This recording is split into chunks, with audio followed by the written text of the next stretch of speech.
Él estaba sentado en la mesa de caoba pulida, rodeado de una multitud de rostros expectantes, todos iluminados por el resplandor de las lámparas de cristal del lujoso casino. Santiago Lombardi, un magnate que había amasado una fortuna en inversiones arriesgadas, sintió el sudor recorrer su espalda mientras observaba el giro interminable de la ruleta. Esa noche lo había apostado todo. Desde su infancia, Santiago siempre había vivido con la creencia de que la riqueza definía su valor. Era el hijo mayor de un comerciante fracasado, y juró desde joven que nunca experimentaría la pobreza. A los 32 años, ya era dueño de una mansión en la costa, una flotilla de autos de lujo y cuentas bancarias que parecían infinitas. Pero también cargaba con un vacío que ni todo el oro del mundo podía llenar. Esa noche, el destino giró en su contra.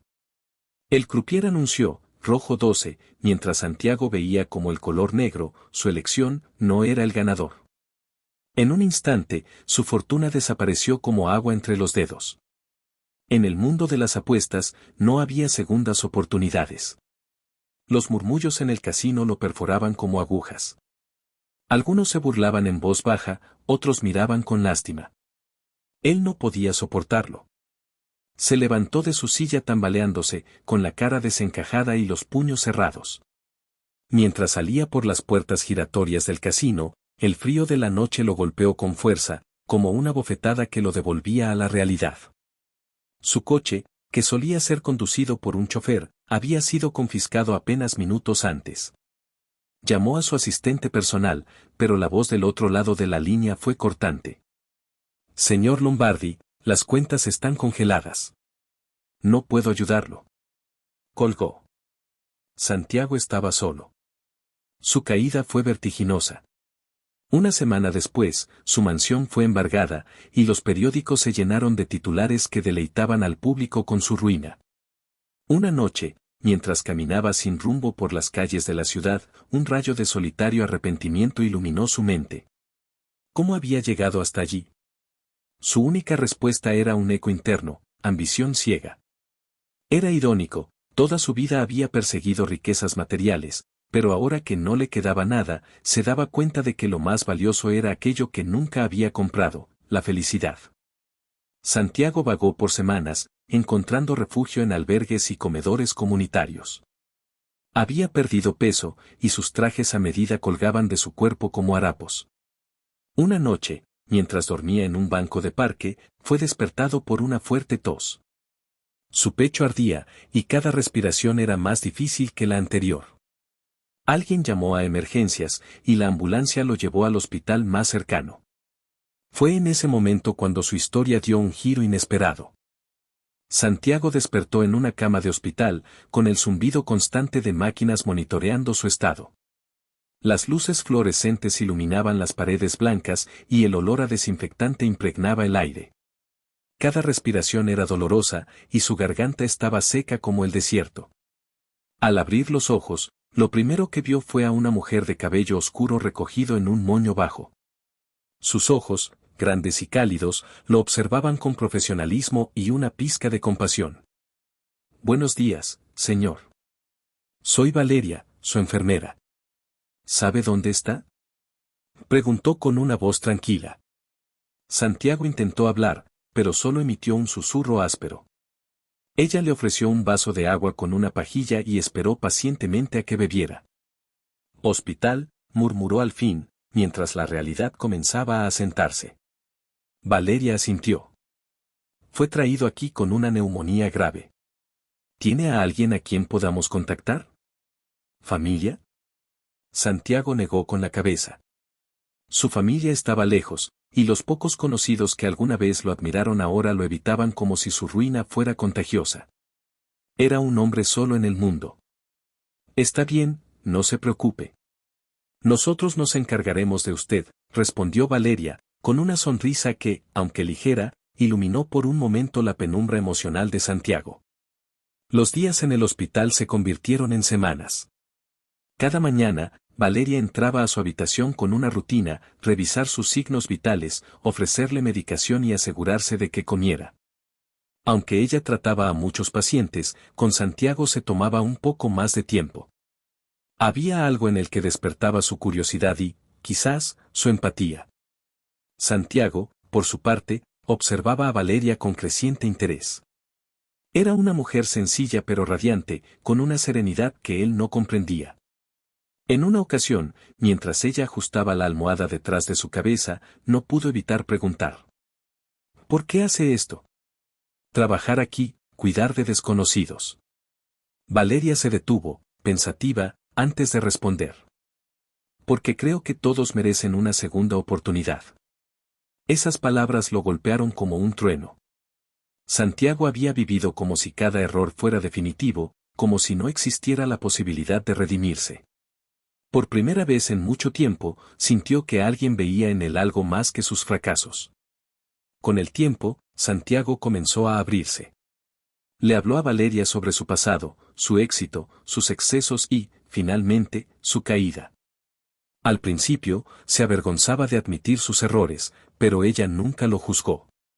Simplemente escuchaba, a veces asintiendo, otras veces ofreciéndole palabras de ánimo.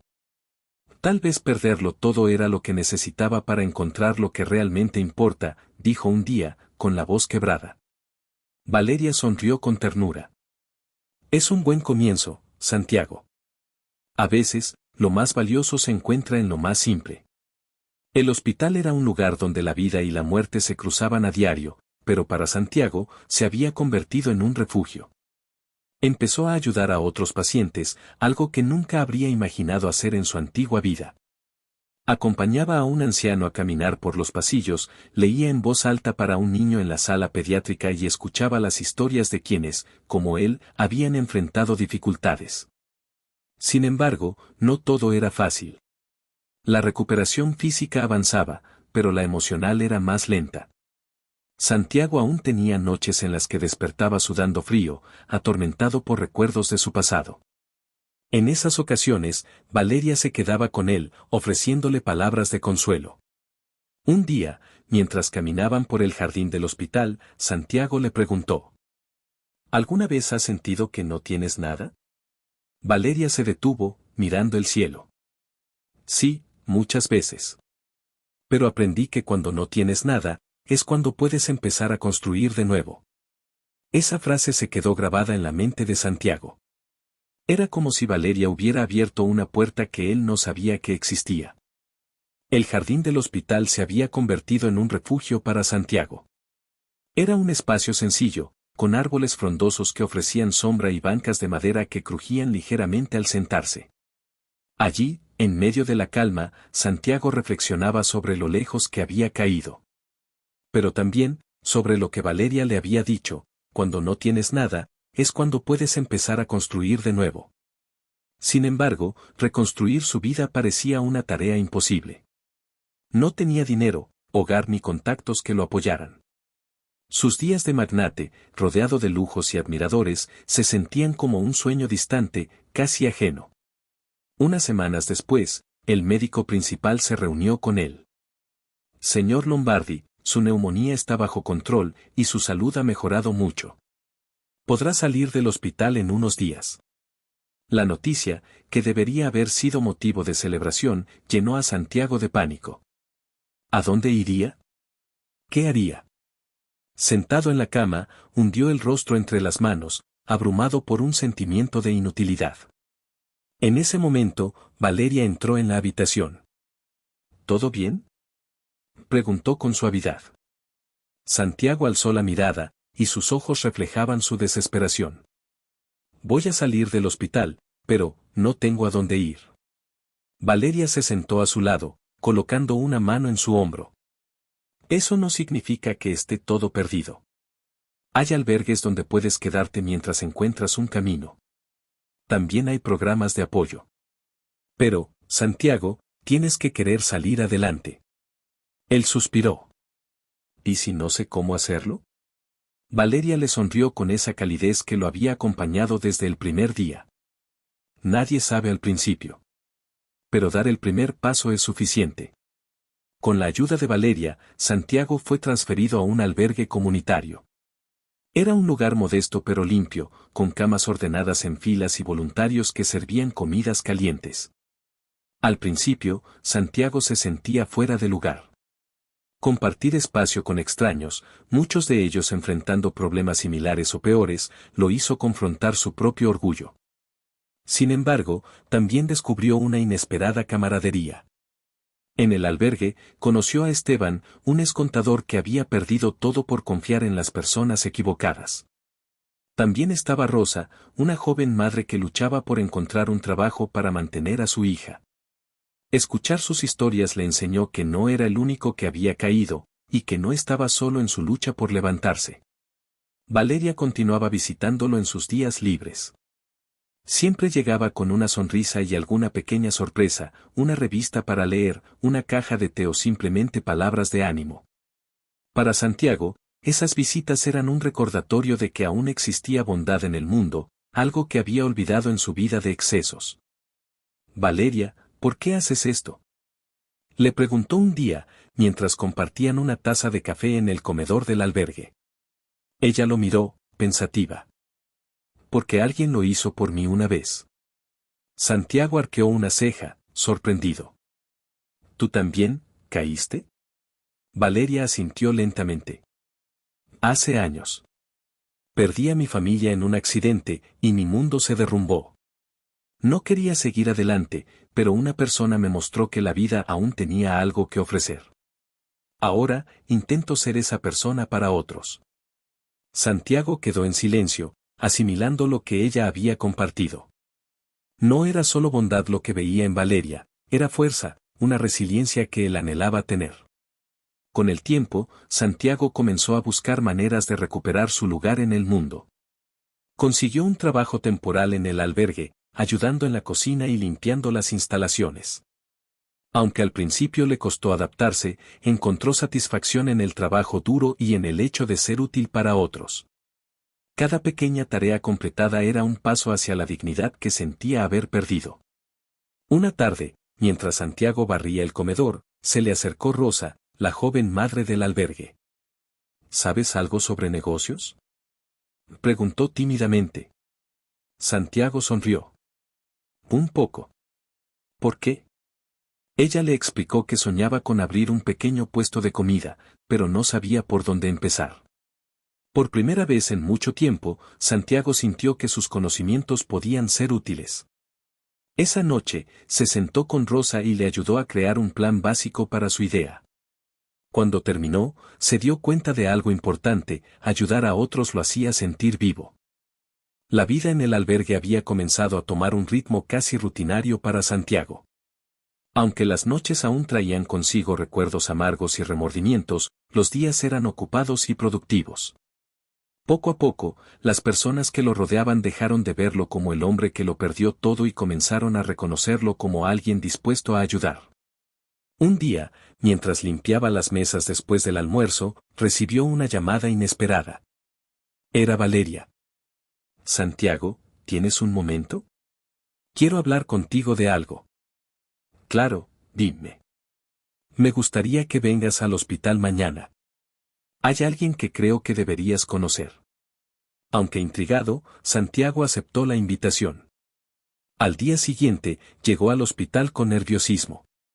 Valeria lo esperaba en la entrada, vestida con su uniforme blanco impecable. Su sonrisa habitual calmó un poco su ansiedad.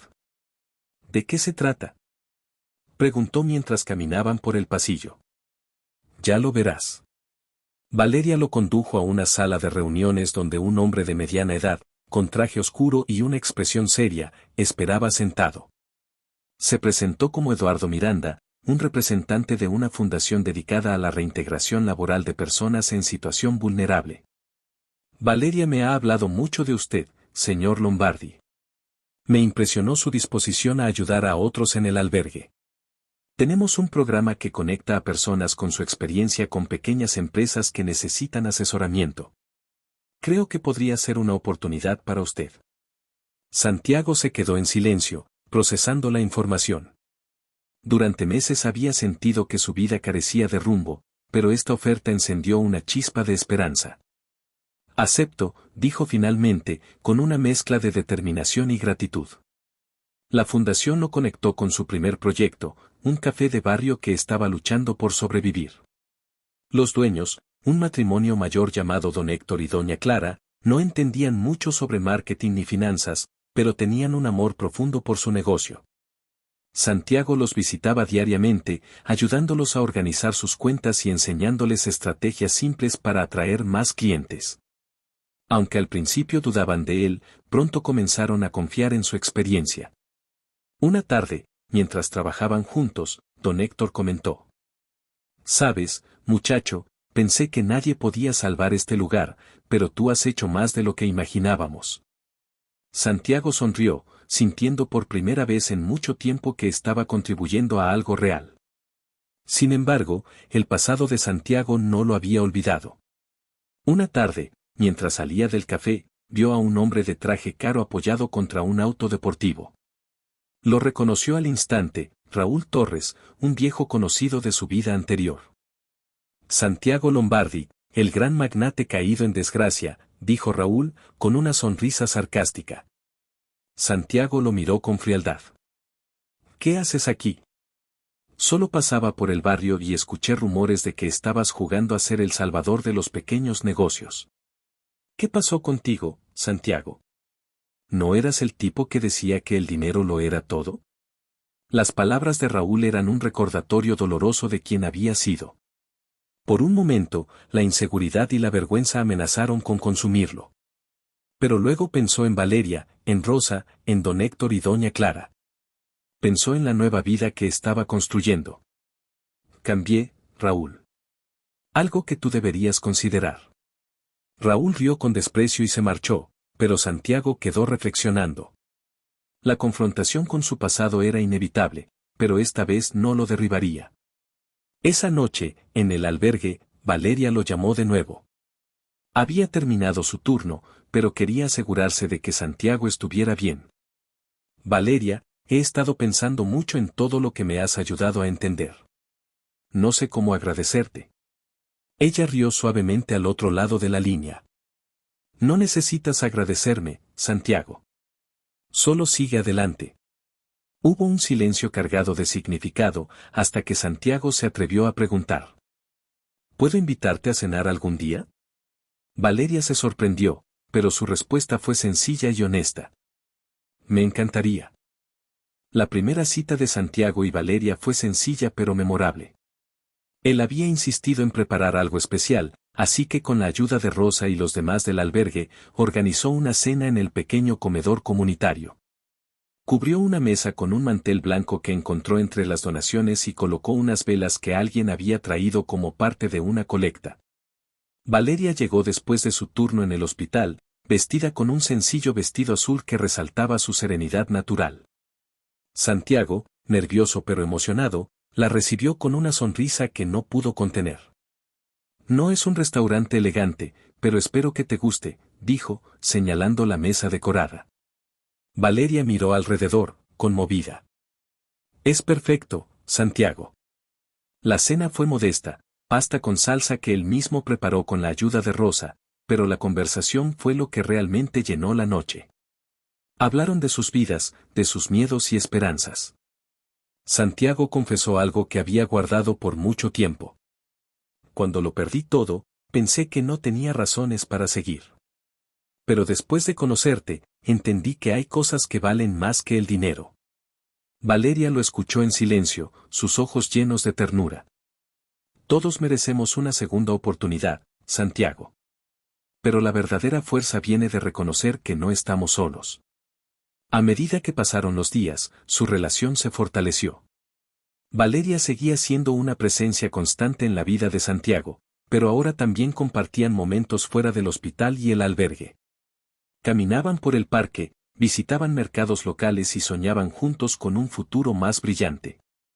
Mientras Santiago reconstruía su vida y su relación con Valeria florecía, el pasado volvía a llamar a su puerta de manera inesperada. Una tarde, mientras trabajaba en un nuevo proyecto para la fundación, recibió una carta de un bufete de abogados. Al leerla, sintió que el suelo se movía bajo sus pies. Era una notificación de que una de sus antiguas inversiones, que había dado por perdida, había generado ganancias significativas. Ahora era el beneficiario de una suma que, aunque no lo devolvería a su antigua riqueza, le permitiría comenzar de nuevo con mayor estabilidad. La noticia lo dejó dividido. Había aprendido a valorar las cosas simples y el esfuerzo diario, pero esta nueva oportunidad le ofrecía un camino más fácil. ¿Qué debía hacer con este dinero? Esa noche, le confesó todo a Valeria. Tengo miedo de volver a ser la persona que era antes. De perderme otra vez en la ambición. Valeria lo tomó de las manos y lo miró directamente a los ojos. El dinero no te hace quien eres, Santiago. Tus decisiones sí. Lo importante es cómo eliges usarlo. Inspirado por sus palabras, Santiago decidió que usaría esa suma para ayudar a otros. Donó parte del dinero al albergue, asegurándose de que más personas tuvieran un lugar seguro donde empezar de nuevo. También invirtió en pequeñas empresas locales, como el café de don Héctor y doña Clara, y ayudó a Rosa a abrir su tan soñado puesto de comida. Pero no se detuvo allí. Junto con Valeria, creó un programa en el hospital para pacientes en recuperación que enfrentaban dificultades económicas. Querían asegurarse de que nadie se sintiera abandonado como él lo había estado. Un año después, Santiago se encontraba en el jardín del hospital, el lugar donde había comenzado su transformación. A su lado estaba Valeria, su compañera en cada paso de su nuevo viaje. Observaban juntos a los pacientes caminar, reír y soñar con un futuro mejor. Nunca imaginé que la vida me traería hasta aquí, dijo Santiago, mirando a Valeria con gratitud. A veces, perderlo todo es la única manera de descubrir lo que realmente importa, respondió ella, sonriendo. Santiago tomó su mano, entrelazando sus dedos con los de Valeria. Si algo he aprendido, es que la riqueza más grande que tengo ahora eres tú. Con una sonrisa cómplice, ella respondió. Y yo soy rica porque tengo a alguien que nunca dejó de luchar. Mientras el sol se ponía en el horizonte, bañando el jardín con un cálido resplandor, Santiago supo que, aunque su camino había sido difícil, había encontrado lo que siempre había buscado, un propósito. El amor y una vida que valía la pena vivir.